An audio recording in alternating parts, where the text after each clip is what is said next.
Por isso os teólogos não hesitam em dizer que antes de Deus pronunciar as palavras haja luz, ele já havia pronunciado na eternidade passada haja cruz. Então Deus, Pai, já havia matado o seu Filho na eternidade passada, nos seus desígnios eternos. Agora vale lembrar que Deus é atemporal. Deus não está sujeito ao tempo. Então Deus vê o tempo como um todo. Nós vemos o tempo, nós vemos as coisas através de frações de segundos, milésimos de segundos, o tempo. Eu não estou vendo o que vai acontecer daqui a 10 minutos. Mas Deus já olha de uma forma holística, Ele vê tudo de uma vez só.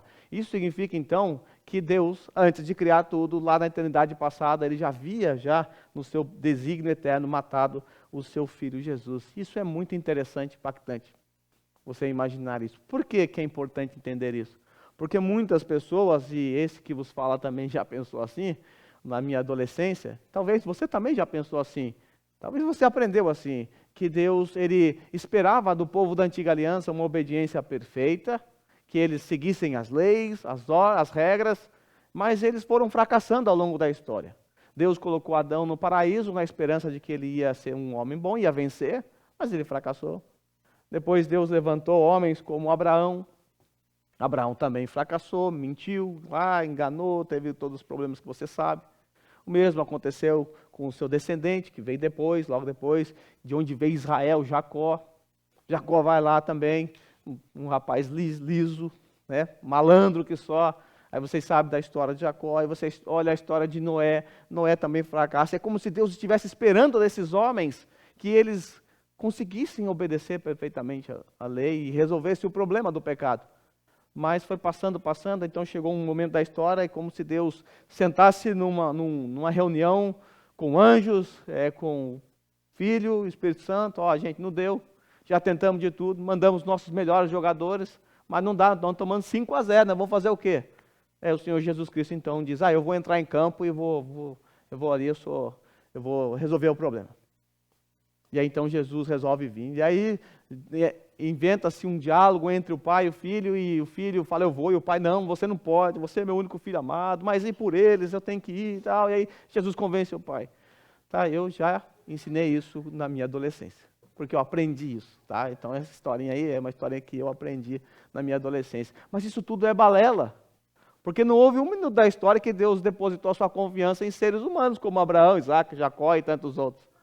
Deus sabia que a partir da queda de Adão era impossível, porque depois da queda de Adão, por conta da depravação total, todos nasceram debaixo de condenação, de maldição, e não haveria possibilidade de obediência perfeita. Não haveria essa capacidade dos seres humanos de obedecer a lei de acordo com o que Deus exige. Então é muito importante entender isso, porque o plano de redenção, ele antecede a queda.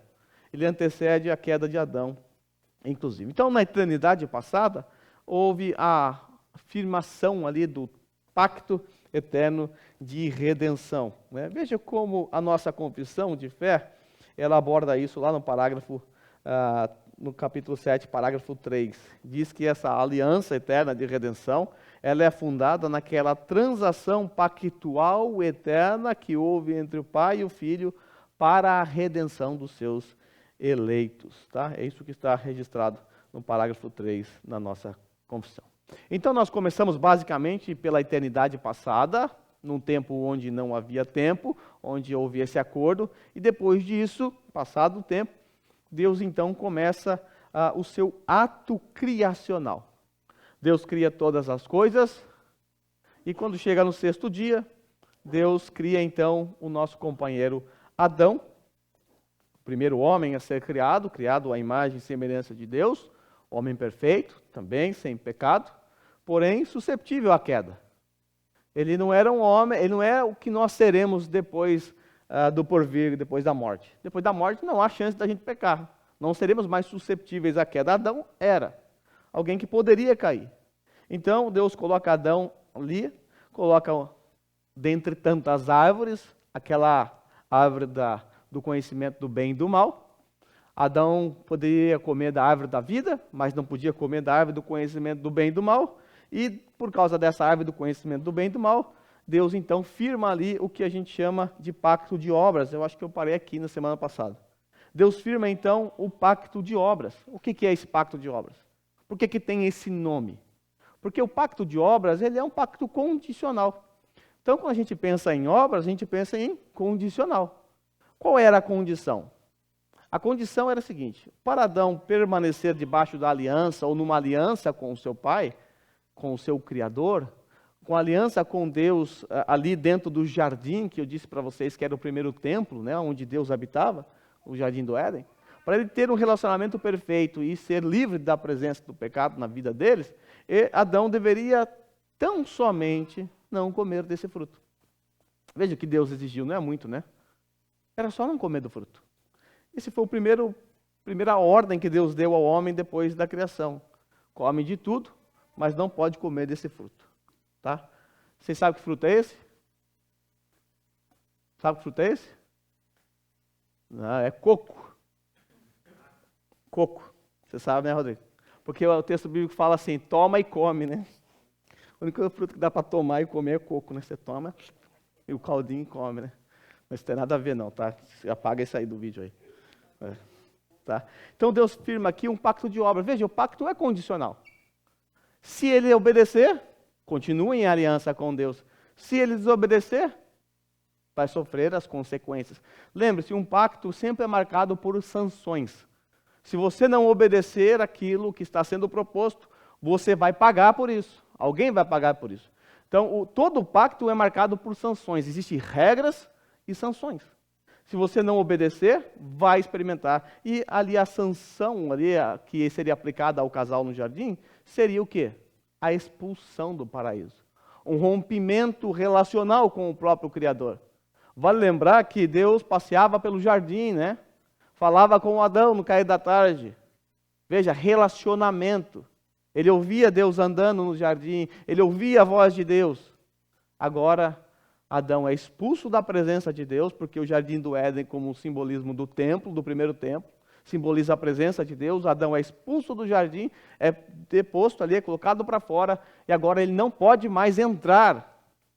E ele comia, tinha como privilégio dessa aliança comer da árvore da vida, agora a árvore da vida fica para o lado de dentro, ele não tem mais acesso à árvore da vida, porque ele comeu do fruto do conhecimento do bem e do mal, quebrando assim, violando o pacto. Mas a história nos mostra que a violação desse pacto aconteceu porque Deus havia depois criado a Eva, a mulher. Deus criou a sua esposa, Adão não era sozinho, Deus fez a Eva para ele não ficar sozinho. E aí então a Eva decidiu bater um papo com a serpente. Ela conversou com a serpente e por conta da conversa dela com a serpente, ela foi induzida a comer do fruto proibido e ela deu ao seu marido. Eu destaco aqui também o que a nossa confissão de fé diz, lá no parágrafo 1º do capítulo 6 agora, que Deus criou o homem justo e perfeito.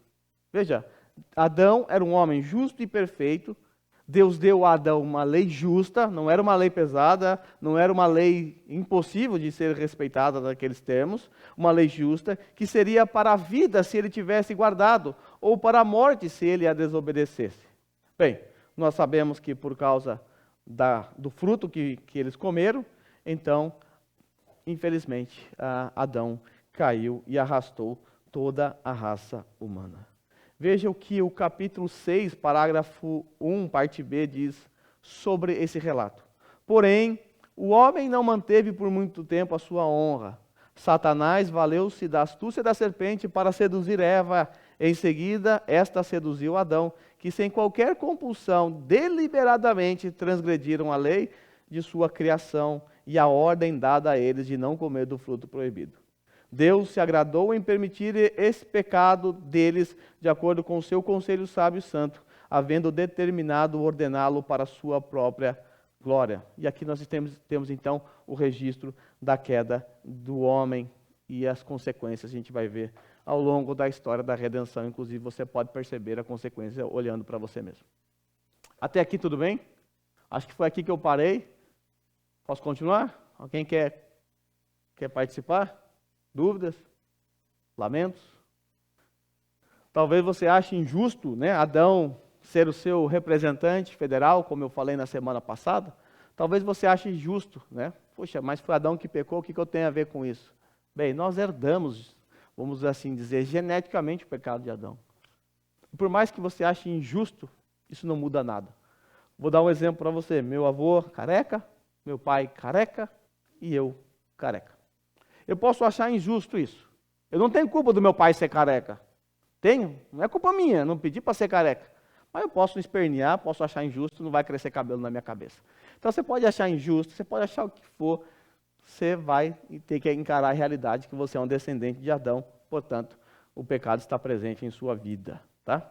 Então vamos lá para a antiga aliança, então, e olhar essa doutrina sendo exposta ao longo de toda a história da redenção. Como nós acabamos de ver, Adão, quando ele quebra o pacto de obras, ele traz condenação e morte para todos os seres humanos. Para todos os seres humanos. Todo ser humano é descendente de Adão. Todo. Até o japonês ali da fábrica que você trabalha é descendente de Adão, com certeza. Veja o que Romanos 5,12 diz. Portanto, da mesma forma como o pecado entrou no mundo por um homem, Adão, e pelo pecado a morte, assim também a morte veio a todos os homens. Como sabemos disso? Porque todos pecaram. Quer saber se você é um descendente de Adão? É simples. Você peca? Se você peca, você é descendente de Adão. E eu tenho certeza absoluta que aqui só tem descendentes de Adão. Todos caídos junto com Adão. No parágrafo 6, parte 2, no capítulo 6, parágrafo 2 e 3, também nós lemos assim na nossa confissão. Nossos primeiros pais, por esse pecado, decaíram de sua retidão original e da comunhão com Deus, e nós com eles. Se Adão tivesse obedecido, nós teríamos obedecido junto com Adão. Se Adão caísse, como caiu, nós cairíamos junto com ele. Por quê? Por causa daquele conceito que eu apresentei a vocês na semana passada. O conceito de cabeça federal ou de representante federal. O representante federal é aquele que representa um povo, aquele que representa uma nação, aquele que representa uma família. Às vezes, no Antigo Testamento, você vai perceber que um integrante da família peca, a família inteira é apedrejada. Por quê? Por conta do cabeça federal, que não cumpriu o seu papel. Então, todo mundo sofre as consequências. Quando nós olhamos, por exemplo, para o período da monarquia, se um rei como Davi, por exemplo, guiasse e governasse bem os seus súditos, todos estariam bem ali dentro do governo dele. Mas se Davi tomasse decisões erradas, Davi como representante federal, representante do seu próprio povo, ele traria consequências trágicas para o seu povo, podendo até levá-los à morte. Então, a Bíblia vai tratar sempre dessa forma, como representantes federais. Por exemplo, dentro do lar, de certa forma, o homem é o cabeça federal. Ele é o representante do lar, ele que vai prestar contas do lar. Então, se ele dirige mal o seu lar, a família toda sofre. Então, isso funciona também dentro do lar. Agora, o parágrafo 3º, do capítulo 6. Sendo eles, os ancestrais e pelo desígnio de Deus, o representante de toda a humanidade, diga-se representante federal, a culpa do pecado foi imputado a toda a sua descendência, e a corrupção natural passou a todos os seus descendentes, que deles procedem por geração ordinária. Ou seja, todos os descendentes de Adão receberam o quê? Foi imputado a nós a culpa do pecado. O que significa a culpa do pecado? Essa é uma palavra que às vezes as pessoas confundem. Porque para nós, culpa parece o seguinte: eu me senti tão culpado de ter feito isso. Né? Aí a gente fala, eu recebi a culpa de Adão. Eu estou sentindo tão culpado de Adão ter feito isso. Não é essa a ideia. Culpa aqui nos arremete a um tribunal, onde o juiz dá a sentença, culpado. Você tem culpa, você é criminoso, você é transgressor. E nós herdamos de Adão essa culpa do pecado. Foi imputada em nós. Nós nascemos, então, culpados pelo pecado. E por nascer culpados pelo pecado, nós merecemos o quê? As penas dadas àqueles transgressores. E nós bem sabemos que o salário do pecado é a morte. E que nosso Pai Celestial imputou a Adão ali no jardim, o quê? A morte. No dia em que comer do fruto, certamente morrerá. E é importante sempre lembrar que aqui se trata de 3 tipos de morte. A morte eterna, a morte física e a morte espiritual. Porque você pode pensar, mas Adão comeu e não morreu. No dia que comer vai morrer. Comeu no dia não morreu, então a palavra de Deus falhou. Adão só não morreu fisicamente naquele momento, mas começou a morrer a partir dali. Mas naquele exato momento em que Adão caiu, ele já morreu espiritualmente. Ou seja, seu relacionamento com Deus já não é mais o mesmo. Ele já foi separado de Deus. E ele morreu eternamente também. Porque a culpa do pecado caiu sobre ele. Então ele merece o quê? Ele merece a condenação eterna. A condenação eterna. E começou a morrer fisicamente. E morreu depois de alguns séculos. Naquele tempo o pessoal vivia mais do que o Alexandre. E continua dizendo, eles são agora concebidos em pecado. Então quando você nasceu, quando a sua mãe produziu, seu pai produziu você ali, você foi fecundado, o que é que nasceu ali? Um pecadorzinho. Se você planta banana, nasce banana. Se você planta maçã, nasce maçã. Se você plantar ser humano, nasce pecado. Esse é o fruto natural do ser humano. Está na nossa essência. É aquilo que a gente consegue produzir. É o fruto que sai da gente naturalmente. Você olha um bebezinho, por exemplo, lá no colo do Elvis ali, ai que fofinho, parece um reborn até. Bonitinha, né? Daqui a pouco ela vai começar a mostrar os frutos do pecado. Ela vai dar tapa na cara da mãe, vai fazer birra, vai fazer manha, sem que ela tenha aprendido. Sem que ela tenha aprendido. De onde vem isso? Como é que eles conseguem tão naturalmente ir para o mal? E para a gente ensinar a coisa correta, dá um trabalho. Quem tem filho sabe disso. Vai dar um trabalho. Por causa disso. Eles são concebidos já nessa condição. Só que não para por aí. Seguindo aqui o texto de Efésios, capítulo 2, versículo 3, a confissão diz que também esses que são concebidos assim, são por natureza merecedores da ira de Deus. Aí fica pesado demais. Mas por quê?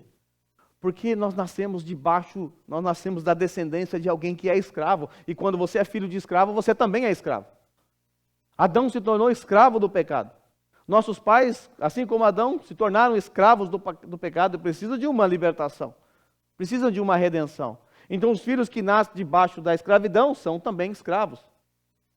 Nascem manchados, culpados também pelo pecado e são por natureza merecedores da ira de Deus. Aí você pergunta, mas o que é que as pessoas fazem para merecer a ira de Deus? Só nascer, só existir. Porque a nossa natureza, que é adâmica, que é de Adão, ela é merecedora da ira de Deus. A confissão continua nos descrevendo, né, como escravos do pecado. Está seguindo aqui Efésios capítulo 2, tá? Sujeitos à morte e a todas as outras misérias espirituais, temporais e eternas. A menos, ainda bem que a confissão não para por aí, a menos que o Senhor Jesus os liberte. Isso tudo está no capítulo 6 da confissão. Para preparar vocês para o capítulo 7. No capítulo 6, ele vai descrever a queda do homem, as consequências, a desgraça, e termina dizendo, a não ser que Jesus os liberte. E agora, no capítulo 7, que é o texto que eu estou tratando com vocês, vai ser apresentado a nós a solução. O plano de redenção através de alianças. Então, Adão, ele cai, traz consigo a morte passa a todos os homens, todos nascemos condenados, condenados eternamente por causa do pecado de Adão. E agora, mas como Deus resolveu esse problema todo? Como Deus resolveu a lambança de Adão? O que é que Deus fez? Alguns imaginam que Deus vai dar a lei para que isso sirva como uma forma de Deus resolver o problema de Adão. Tá, então agora eu vou dar os 10 mandamentos, eu vou dar uma série de leis, se eles obedecerem, está resolvido o problema. Mas a lei, guarde isso, ela não foi dada para salvar o homem. A lei não foi dada para salvar o homem. A lei foi dada para mostrar o quanto o homem é condenável. Para atestar a condenação do homem. João Calvino dizia que a lei funciona como um espelho diante do homem. O que você vê no espelho quando você olha? Você se vê. A lei faz você se enxergar diante da lei. E ali você vai perceber o quanto você está imundo. Quanto você precisa de uma limpeza, de uma purificação. e vai descobrir também que você não pode se purificar por si só, você precisa de que alguém te purifique. Então, depois da queda de Adão, a solução ela aparece logo ali no Jardim do Éden. Logo ali no comecinho da queda ali, Deus já vai aparecer com a solução. Porque essa solução já estava nos planos eternos de Deus, porque na verdade já havia um pacto eterno de redenção, conforme eu já falei para vocês. Então o que Deus faz? Depois da queda, Deus aparece no jardim. Adão e Eva estavam nus e se esconderam. Depois eles prepararam roupas de pele de animais, como vocês sabem. De alface, né? Como eu falei na semana passada, fez sutiã de repolho e calcinha de alface, né? Cuequinha de brócolis, né? Sei lá. E aí Deus aparece, dá a eles roupas de pele de animais, já estabelecendo para nós um tipo, né? Vocês já sabem o que é tipo, eu falei no começo. Um tipo que apontaria para um antitipo, uma sombra que apontaria para uma realidade infinitamente maior. O que aconteceu? Deus ali no jardim matou um animal inocente, que não tem nada a ver com aquilo ali que Adão fez, não é a culpa deles, para cobrir a culpa deles. Alguns milênios depois, na cruz do Calvário, o Cordeiro de Deus inocente, que teoricamente não tem nada a ver com os nossos pecados, também foi morto para cobrir a nossa culpa. Aí depois Deus então faz uma reunião, um tiorei, chama todos os envolvidos. Homem, mulher, serpente. Vai todo mundo participar da reunião, aquela reunião que você tem que participar, sabe quando vocês soltam muito furioso, seu setor só solta furioso, dá tudo errado, você sabe que vai levar bronca, né? Você sabe que vai levar bronca. E tem lá a reunião, e essa reunião, nela, Deus vai então apresentar as consequências próprias da queda. E ele vai então falar aqui vai falar depois do homem, vai depois falar da consequência da mulher, né? Vocês sabem, a mulher vai sentir dores do parto, o homem vai ter que comer do suor do seu rosto, a terra já não vai ser muito amiga do Adão, então vai produzir aquelas ervas terríveis daninhas ali, que vai atrapalhar, né, no cultivo e tudo mais. E aí chega no capítulo 3, versículo 15, Deus então se dirige à serpente. E ao se dirigir à serpente, diante de Adão e Eva, aqui nós temos então uma promessa de que Deus enviaria o seu Redentor, aquele que resolveria o problema. Então o que é que nós temos aqui em Gênesis 3,15 propriamente? Nós temos aqui o pacto da graça sendo prometido. Agora veja, agora é pacto da graça. Agora é gracioso. Se pacto de obra é condicional, ou seja, depende da sua obediência ou não, pacto da graça, o nome já diz, ele é incondicional. Esse pacto que Deus vai fazer aqui ali no jardim, diante de Adão e Eva, que está registrado, é um pacto para toda a humanidade ver, esse é um pacto que não vai depender da obediência de ninguém, a não ser do descendente da mulher, que é Jesus Cristo. Não importa se Abraão vai obedecer ou não.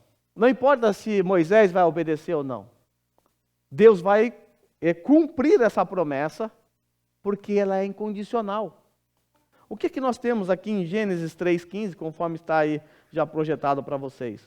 Deus diz assim à serpente: porém inimizade entre você, está falando para a serpente, você e a mulher, entre a sua descendência e o descendente dela. Veja, está no singular.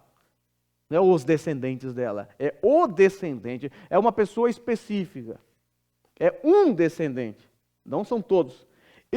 O descendente lhe ferirá a cabeça, e você lhe ferirá o calcanhar. Então esse descendente vai ferir a sua cabeça, ó serpente, e você vai ferir o calcanhar dele. Tem umas imagens na internet interessantes. Talvez você já viu, eu devia ter colocado aqui porque ela é interessante. Vou acrescentar aqui futuramente. É uma imagem da cruz de Cristo, do pé de Jesus, assim. Aí tem o prego, né? E aí a cabeça da serpente está aqui junto com o prego, assim. Né? A cabeça está embaixo da cabeça de Jesus, né? E sendo esmagado, né? Mostrando assim o cumprimento dessas... Tá bom, meu amor, já está na hora. Minha esposa não me ajuda, precisa... Então tem essa imagem, eu acho muito interessante, porque ela descreve exatamente o que aconteceu, né? Quando é que a cabeça de Satanás foi esmagada, em sentido figurado? Com a morte do nosso Senhor Jesus na cruz. E a cruz, ao mesmo tempo, é o calcanhar de Cristo sendo ferido. Tá? Por isso, a nossa confissão de fé, para caminhar aqui, no capítulo 7, parágrafo 3, ele vai mostrar essa realidade. Veja, deixa eu colocar aqui para vocês. Esta aliança é revelada no Evangelho. Olha que interessante. É revelada no Evangelho. Primeiramente, Adão, na promessa da salvação pela semente da mulher. É revelado o Evangelho onde? Lá em Gênesis 3,15. Por isso que os teólogos chamam de Gênesis 3,15 de proto-evangelho. Ou evangelho no seu estágio embrionário. Primeiramente Adão, na promessa de salvação pela semente da mulher, e depois por etapas sucessivas. Então, essa promessa que foi feita em Gênesis 3,15, ela vai sendo desdobrada ou desenrolada ao longo de todo o Antigo Testamento. Veja, por etapas sucessivas, até a sua plena revelação, que foi completada no Novo Testamento. Perceba que todas as alianças que eu estou mostrando para vocês aqui, são apenas o quê? Um desdobramento crescente que termina com a nova aliança no sangue de Jesus. E a confissão segue dizendo que ela é fundada naquela transação eterna, da eterna aliança que houve entre o Pai, o Filho e o Espírito Santo para a redenção dos seus eleitos. E eu vou parar exatamente aqui, porque agora, a partir de agora, o que eu vou mostrar para vocês é exatamente esse desenrolar progressivo dessa promessa. Como é que Deus foi progressivamente apresentando a redenção, a obra da redenção ao seu povo no decorrer de toda a história, até culminar com a morte do nosso Senhor Jesus Cristo, naquela cruz onde foi de fato cumprido o pacto da graça que foi prometido em Gênesis 3,15. Bom, até que hora que é mesmo? 20 que eu tenho que terminar? Tá, 20 com oração. Eu vou pedir para vocês o seguinte: se vocês tiverem dúvidas, vocês me mandam então pelo WhatsApp. Na semana que vem eu já trago todas as dúvidas aqui, eu começo por elas, porque se eu deixar para o final vai sobrar essa aí, não dá tempo nem de você fazer uma pergunta e eu responder. A sua pergunta vai ser uns 2 minutos, mas minha resposta nunca é curta, então eu vou precisar dessa paciência de vocês. Estamos combinados? Tá bom? Espero que vocês tenham dúvidas quanto a isso e me mande pelo WhatsApp e eu trago resposta na semana que vem, se sim Deus quiser. Então vamos orar. Se nós temos tempo para orar, nós vamos orar então.